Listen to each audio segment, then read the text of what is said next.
I recently went to Mexico and I used my dual citizenship, and this is how it went. I want to be honest, I was in a bad situation. So me and a group of people, we decided to go to Mexico, and I was the only Mexican American on paper. The rest of them were all US citizens. If I'm gonna be honest, all I did was buy the ticket off the app, put in my passport information for this one, and I said if anything worse comes to worse, I'll deal with it when I come back.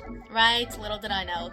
When I got to the airport, it's pretty straightforward. I scanned my passport, they took my boarding pass, and it went pretty straightforward. I didn't have to check in at the line because I already pre-checked in the night before on the app. So I already had everything pretty settled.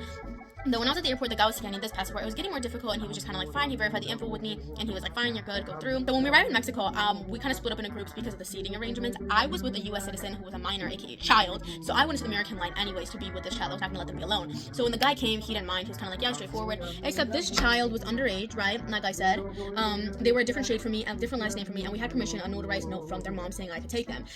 But that was not the issue. The issue was this: the guy was struggling to scan it. He was like, beep, beep, beep, and then he's like, and then he goes, he looks at it, looks at me, and he's like, first name, middle name, last name, second last name, verify your date of birth for me. And I'm about to like, I was like so like kind of like already stressed with getting off the plane. I was like month, date, year, and he goes, all right, have a good one, ladies. And I was like, oh, cool, we did it, you know? And then we got to meet up with our other people in Mexico, and we got to have the time of our life for 2 weeks.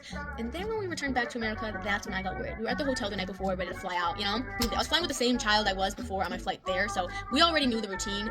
You know, when you leave Mexico to America, you get this like US embassy sheet, like about like your name info, like what you have and stuff like that.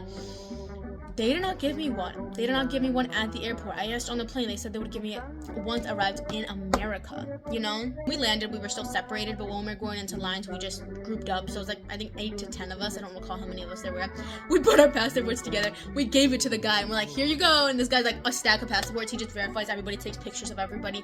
And he's like, any drugs, alcohol, tobacco, food, animals, and stuff like that. And he's like, any of that entering the country? We all look at each other and go, I was the admin. I was the person who spoke. So I was like, no, sir. He's like, all right, everybody have a good one. Again, we didn't have to turn in that U.S. embassy sheet. My friend had one, right? But we didn't fill it out because we're like, we're gonna ask and fill it out together. But he didn't ask us about it, so we just left. Then we grabbed our check bags and flew back to America, which I will also do more videos and a vlog coming out soon.